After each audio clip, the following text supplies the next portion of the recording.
it's just a really good show. I come from a history where, people fight. It's hand-to-hand combat. It wasn't always this like shooting and all the nonsense that's happening nowadays. It was, I mean, yes, those things happen, but way, way extreme situations. It was always like, we're gonna if we have a problem, we're gonna talk this thing out, or we're gonna fight this thing out. And it was done after that. And I respect that that kind of world where it's like, it's not going to the extremes of we're killing people. It's just like, we're just gonna solve our problems with our fists. One day, master's degree. One day, PhD. One day, you will write books. One day, commercials.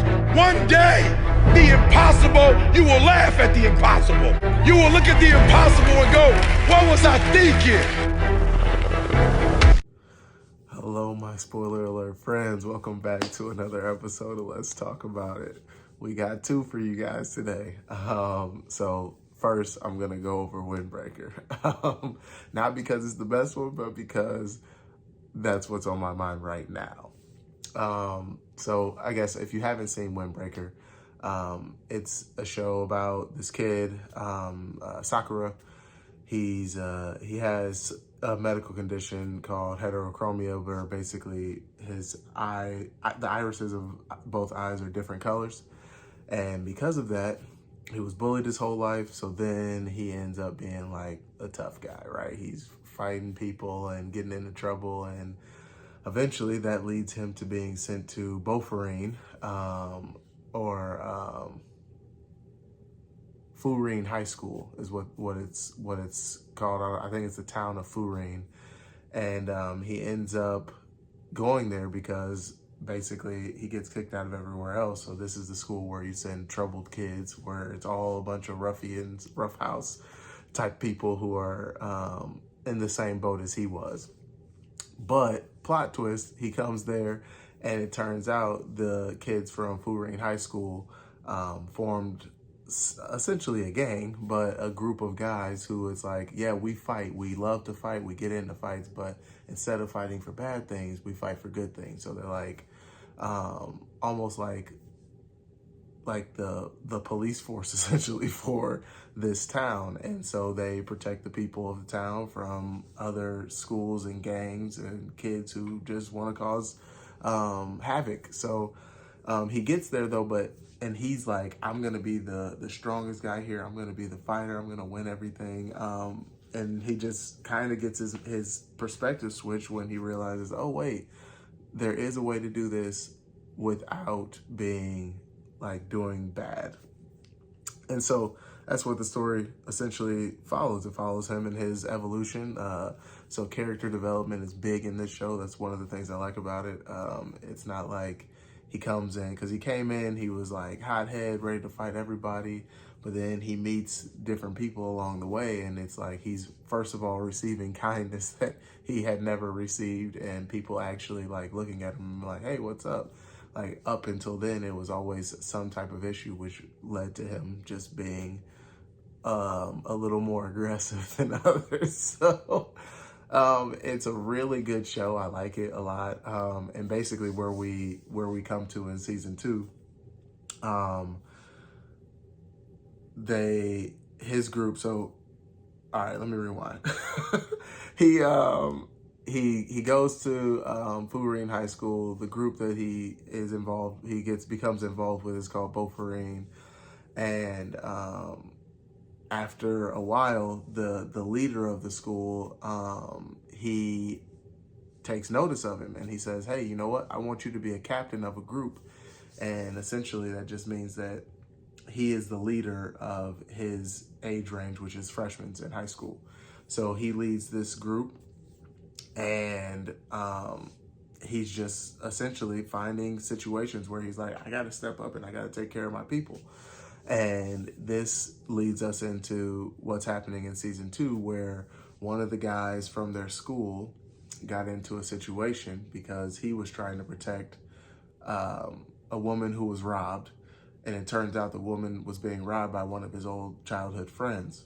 That childhood friend is being forced to do these types of things by a gang from another area. So then this kid, he goes and he tries to help his friend, gets beat up real bad, and he gets beat up, and he's a part of the Bofurine group. So now that brings Bofurine in, and they're like, hey, we can't have our guys getting beat up by you hooligans, so now we gotta step in. And it's one of those things where it's like, your problems are my problems, and we're all in this together. And so right now they're going and they're fighting this other gang, and they are essentially, it's just these huge brawls that are happening between these different groups. It's just a really good show. I come from a history where, people fight. It's hand-to-hand combat. It wasn't always this like shooting and all the nonsense that's happening nowadays. It was, I mean, yes, those things happen, but way, way extreme situations. It was always like, if we have a problem, we're gonna talk this thing out, or we're gonna fight this thing out. And it was done after that. And I respect that kind of world where it's like, it's not going to the extremes of we're killing people. It's just like, we're just gonna solve our problems with our fists. And that's essentially what this show is about. Really good show. And again, I mentioned the character development. He came in as a kid who was like, I don't want to talk to anybody. I don't want to accept anything from anybody. I'm not here to help anybody. I'm just here for me. To now he's developing into a leader who's like, okay, I got to look out for my group. I got to look out for other people, the townspeople. They're like depending on us. We're all one in this battle. And it's just really cool to see. I'll definitely be keeping you guys up to date. Fortunately, the dubs for these have come out earlier than other shows dubs, so I'm appreciating that. And so yeah, I'll talk about this probably every week because I really like the show. Right now, like I said, they're battling this other gang who essentially is kidnapping this kid, and they're trying to basically free him. And one of the upperclassmen, or I guess there were three of them, but one of the upperclassmen, he comes in and changes the tide of battle, and everybody recognizes him, knows who he is, and he's about business. And I'm just like excited to see how that happens, because we haven't seen him fight yet. Everybody knows who he is and knows that he's capable. Like the whole like atmosphere shifted when he came into the room. And people were like, oh, dang, this dude's here is going to be a problem. And so they started to kind of back off. And then, threats from the other school's leader was basically made them like, all right, well, we're going to fight because we don't want to end up like the other guy who just got beat up. So we're going to fight. So I'm excited to see how he throws down. But it's just a cool show. Nothing too complex going on in the show. It's not like a whole bunch of different dynamics. It's just, here's this group of guys. They're all young kids who are essentially being shaped into people who are like, we're not bad like we used to be, but we're definitely not going to let you walk all over us. So I like that. I like that aspect of it. And the second show I'm going to talk to you about, it's not a show, it's a movie. Not anime. It's King of Kings. It's basically the story of Jesus told by Charles Darwin. Saw that over the weekend. Easter was this past weekend, and it's a good one for the kids to go to and just hear the perspective of Jesus' story told for children, essentially. So the way my wife broke it down for other people was that it's essentially like a bedtime story. Charles Darwin, his son, is really into like kings and warriors and battles and dragons and things like that. And so his son is like up late, he's not wanting to go to bed, and he wants to hear a story. And his wife, Charles Darwin's wife, finds a manuscript that Charles Darwin had been writing, and it was basically the story of Jesus. And so she said, why don't you read him this?